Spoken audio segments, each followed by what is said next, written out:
Anybody who's born a twin will know that your story is just as much the story of the both of you. So I guess it's time to tell the story of the Griffin twins. Welcome to the Everyman series on the Locked On Vikings podcast.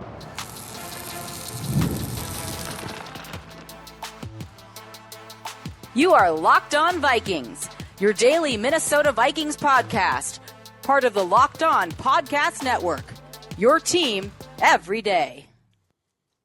Hello, everybody, and welcome to the Locked On Vikings podcast, where we're always trying to learn something new. It's part of the Locked On Podcast Network, your team every day. And thank you so much to those of you who make Locked On Vikings your first listen of the day, each and every day. My hashtag everydayers. I appreciate you all so very much. If you are new here, hello, welcome. My name is Luke. I'll be your host. We are doing the Everyman series right now, a series covering the backstory and journey to the NFL for all of the new Vikings additions, 40 plus of them this season.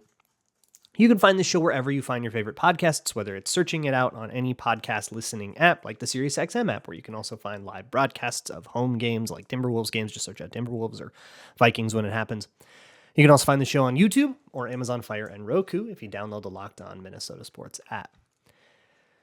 I think a great way to start this episode of the Everyman series, which will cover Shaquill Griffin, is the way that he starts the book that he and his twin brother Shaquem wrote together called Inseparable: How Family and Sacrifice Forged a Path to the NFL. It's an autobiography written in tandem by the two twin brothers. And Shaquill, very early in it, places a Bible verse from Ecclesiastes chapter 4, verses 9 through 12, and it reads, "Two are better than one, because they have a good reward for their labor. For if they fall, the one will lift up his fellow, but woe to him that is alone when he falleth, for he hath not another to help him up. Again, if two lie together, they have heat, but how can one be warm alone?" This is prescient. It really speaks to not only the faith of these two, but the message of their togetherness as brothers. And while that book kind of does tend to be a little bit more Shaquem's story than Shaquill's story. Shaquem Griffin, you may remember, the first one-handed player in the NFL, had a reasonable run with the Seahawks. This is Shaquill's story. He's the one who is a Viking. So I'll be honest, most of this episode is sourced from that book. You should definitely buy that book and read it. I will link the Amazon link to it in the show notes. Please yell at me if I forget. I really don't want to forget this one. But growing up, you really do see this kind of big brother, little brother thing. And Shaquill is the older brother by 60 seconds. But really, you see a lot of instances over time where if you know, on the playground, if somebody is bullying Shaquem because he only has one hand, Shaquill's going to be the one that steps in and says, you know, you want to do this with both of us? And basically nobody did. There's a couple of things to understand about their childhood. And the first is that their dad pushed them really hard toward football in general. They were signed up for youth football at 4 years old. So they were doing this from the get-go, and they loved it, and they loved playing around and all that. But it really did seem like it wasn't just, you know, another like hovering sports parent trying to like, you know, shoehorn their kid into living a dream vicariously, like that kind of thing. It really seemed like a great way to teach Shaquem that you can do everything that anybody can do.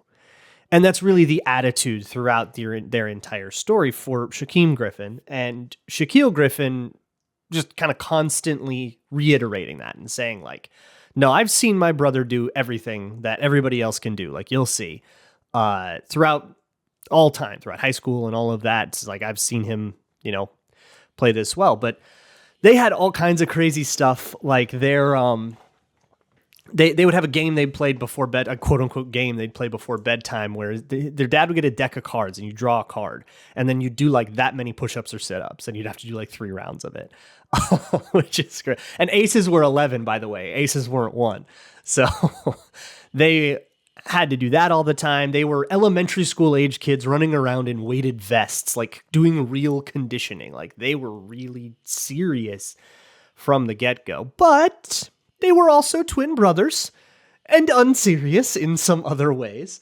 There is this chapter in the book called The Hillside Boys, which was named after the street that they would hang out on, was Hillside Drive, I think. So they were the Hillside Boys, the two brothers, and then a couple of their friends from around the neighborhood that would always be running around and getting into trouble.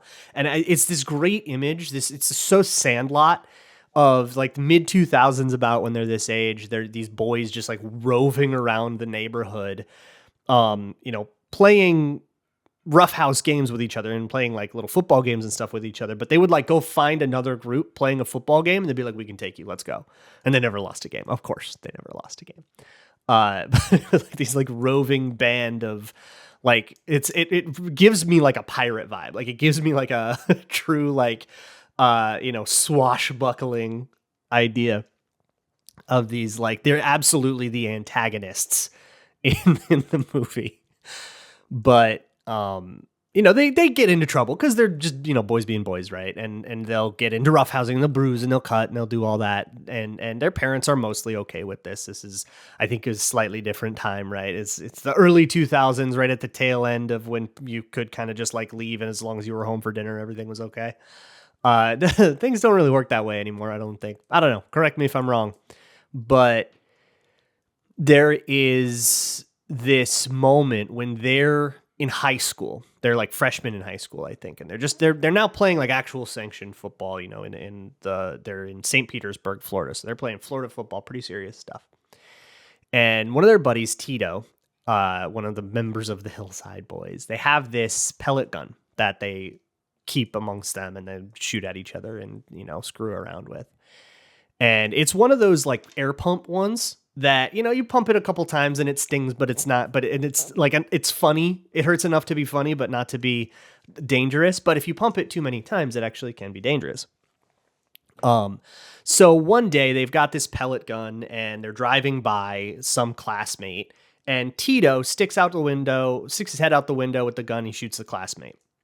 Thinks it's funny, but little did they know they had pumped it way too much.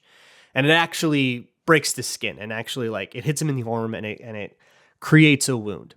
Crucially, I should mention, the kid ends up totally fine, but no criminal charges end up being pressed or anything like that. But this whole incident is captured on a nearby surveillance camera. And let me tell you, that looks bad. A bunch of black kids in a car, and one of them like leans out and shoots a kid and then they drive off. That looks horribly bad. At the time, the kids think nothing of it. The two boys go back. They're like hanging out in their room, and their dad comes in later and says, "You guys threw it all away. You idiots. It's over. This is now happening." And apparently cops have been called. Things are getting way more serious because there's an actual like visible circle of a wound. Like, oh my God, what did you do? And they both acknowledge that this could have been the moment that ruined everything. And this book was written after they had made it to the NFL. And they both acknowledge, like, this could have been, and Shaquill's writing about this part, this could have meant that we didn't make it to where we are now. But they own up, they say everything truthfully, we were just messing around, here's the gun, like, we didn't know. But again, it's Florida, and it's a bunch of black kids shooting a guy out of a car. Like, this is bad. This is a very, very bad look. So Tito says, you guys keep telling the same story, but I'm going to go in and I'm going to tell it a little different. And what Tito ends up doing is taking all of the responsibility for the entire thing. He will get kicked off the football program. He will get kicked out of the high school. He will never play football again. Keep that in mind when we get to the like crescendo of this story as just one of the titular sacrifices that enables both of these boys to do what they do throughout the rest of their story, to accomplish what they accomplish. And every triumph that they have is a little bit, and this is not me saying this is them saying this, is a little bit of triumph for Tito. Because they understand that the sacrifice he made right then and there probably saved their NFL careers. And they didn't even know it. They were 14 at the time. A lot more to this story. We'll get into the college years and the pro years and stuff coming up next. Today's episode of Locked On Vikings is brought to you by eBay Motors. eBay Motors has everything you need to maintain your vehicle in whatever way you prefer to. Whether you're about speed or power or style, you can get cosmetic things like a cool roof rack or an LED headlight, or things that are a little bit more functional and can juice your car up to the next level. Look, your car is an extension of who you are, and it's a way that you express yourself, and you can do that with eBay Motors. And with eBay Guaranteed Fit, your part is guaranteed to fit your ride every time or your money back. Because with eBay Motors, you're burning rubber, not cash. Keep your ride or die alive at ebaymotors.com. Eligible items only. Exclusions apply. eBay Guaranteed Fit is only available to U.S. customers. Thanks a million for listening here to the Everyman series on the Locked On Vikings podcast. When you're done here, if you want some more traditional Minnesota sports talk, including talk about the Timberwolves, other talk about the Vikings, you can find it at Locked On Minnesota Sports. You can go to their 24/7 YouTube channel, which will have this show as well as all those other shows I said, and the Twins and the Wild and all of it. So go to Locked On Minnesota Sports, their YouTube page, click on the live tab, and you can find a 24/7 stream Minnesota sports content on all day, every single day. Moving on here with this Everyman series entry, I want to go to the college recruiting process. So Shaquill Griffin was a 3-star cornerback, while Shaquem Griffin was a 2-star linebacker. Both of those are perfectly respectable, D1 caliber players that are going to get offers to play, college football on a scholarship at a real school. Shaquill is getting a lot of interest. He is getting contact. I mean, he's in Florida, right? So he's getting Miami, he's getting Florida, he's getting South Florida, Central Florida. He is getting all the big players all over the South, the SEC. Shaquem Griffin, not so much. And before they even started this process, the two twin brothers who had grown up together, who had spent basically every waking moment together since the day they were born, had made a pact with each other to never separate, that they were going to go to school together, that they were going to stick together forever, that they were a package deal, they were inseparable. And that is what they told colleges, which mattered more for Shaquill, who was the higher recruited prospect. He went into, the University of Florida instead and said, if you're not taking him, I'm not coming to you. And a lot of schools said, all right, good luck then. He really narrowed down his pool doing that. But you get back to that kind of big brother thing where a lot of people looked at Shaquem, who only had one hand, and said, that guy can't be a football player. And that was it. That was the only thought. There was nothing about it. It wasn't about how smart it was. They didn't even bother to watch. They didn't even look at how strong he was, how fast he was, how good he was at football at all. No evaluation. One look at him, one hand, off the list.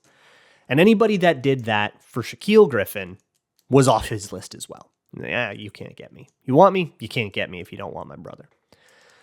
So there's this great anecdote about the University of South Florida, and they liked Shaquill a lot. They told Shaquill Griffin, we are not going to let you out the door. You are our guy. And they told Shaquem, they didn't really want Shaquem that much. They were kind of going to be willing to put up with him because they wanted Shaquill that bad. But it was very transparent that it was really just kind of about doing what we need to do to get Shaquill. And too transparent. They didn't like it. So they go to this camp, and on the drive there, Shaquill is like, yeah, I'm not going to participate in this. I'm going to go there. I'll stand on the sidelines, but I'm not going to do it. It's Shaquem's time to shine. And, mom's really pissed off because she paid all the registration fees. But he goes, nope, I'm not going to do it.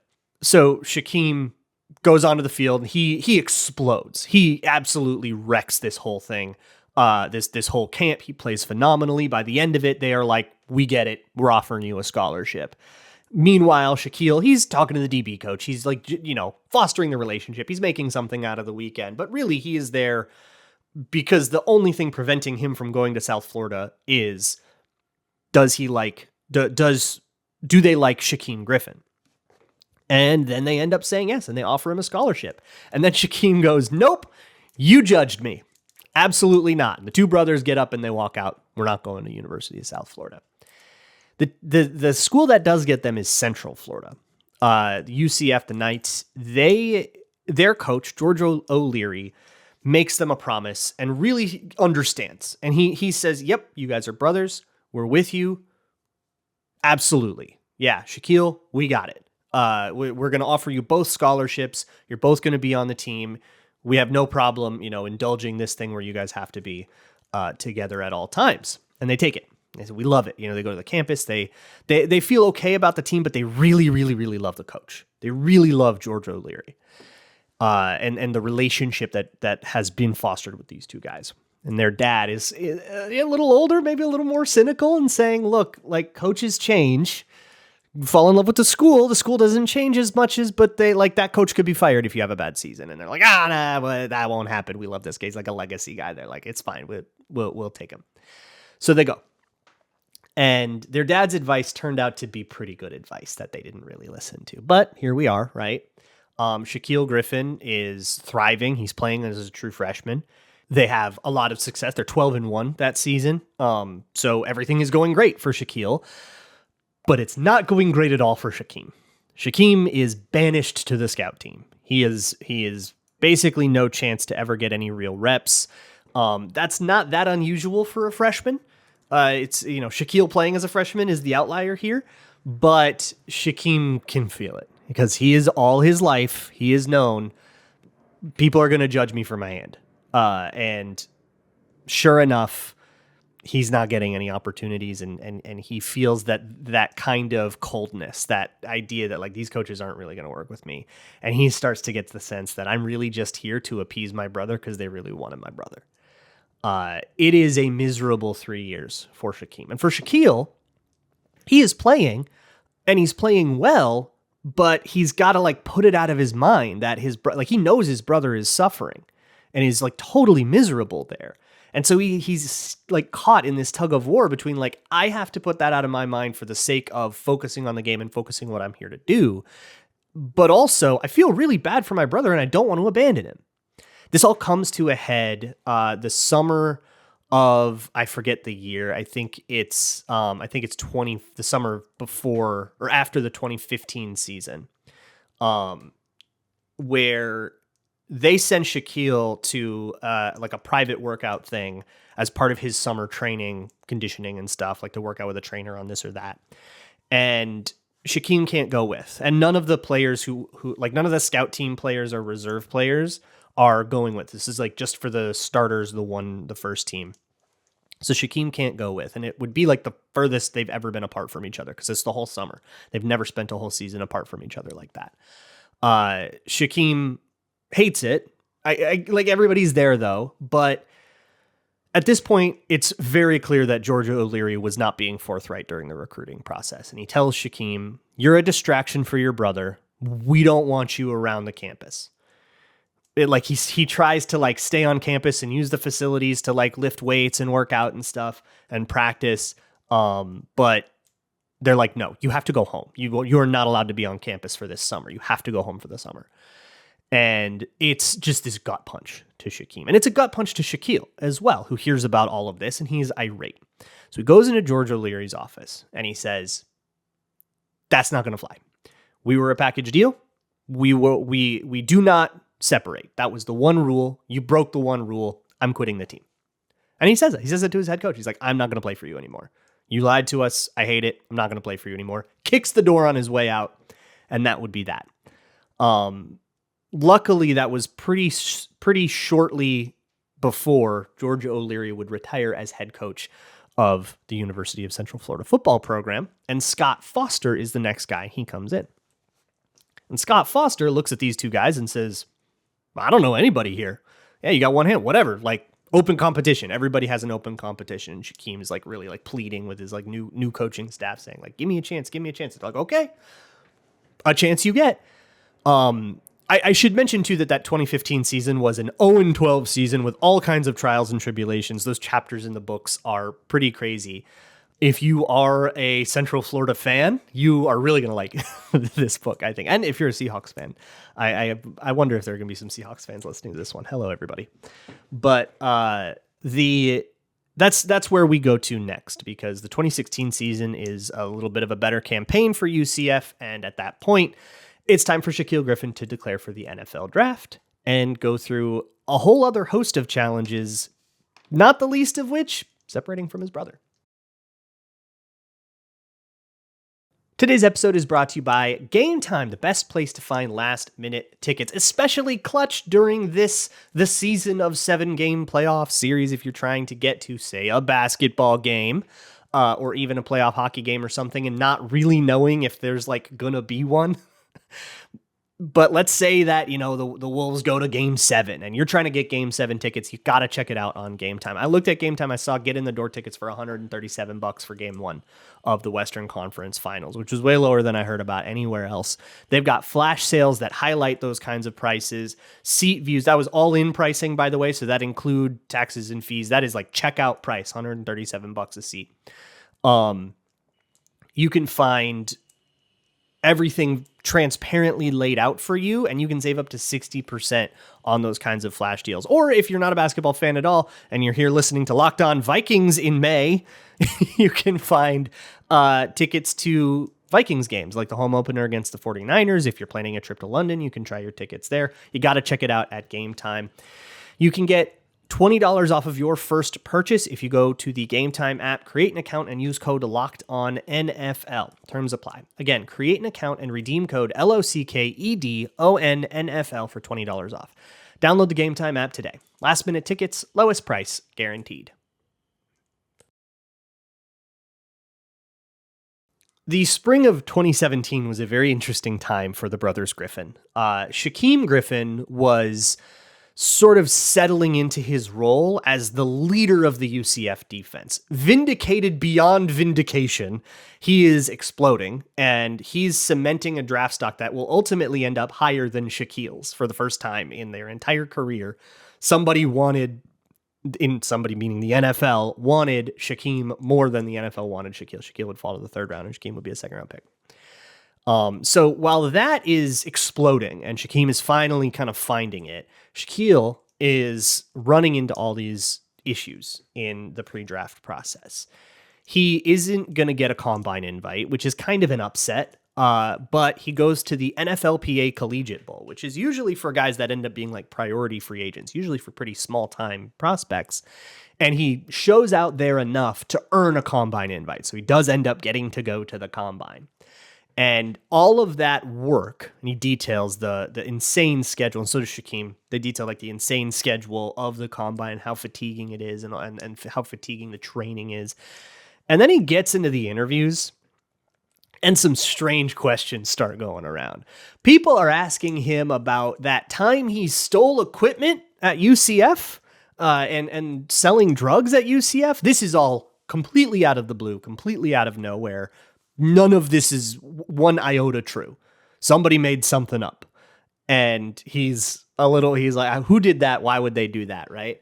Now, this is not the first time we've heard of this kind of thing at the combine. As unpleasant as it is, it's the kind of thing that teams do either to get a guy to fall, or sometimes it's some angry booster or something. I mean, you could listen to the Hugh Freeze, Laramie Tunsil thing. There's a great ESPN doc about it. This is just part of it, but Shaquill Griffin now has to do damage control. So he says he denies it in all the interviews. He's like, "What? No, none of that happened. It's completely not true." His agent does a great job containing it.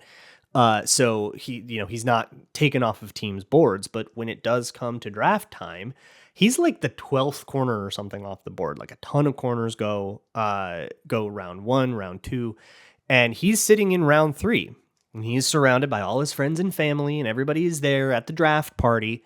And they're all having a great time, and they're not really worried about it. But he is experiencing this insane swirl of emotions.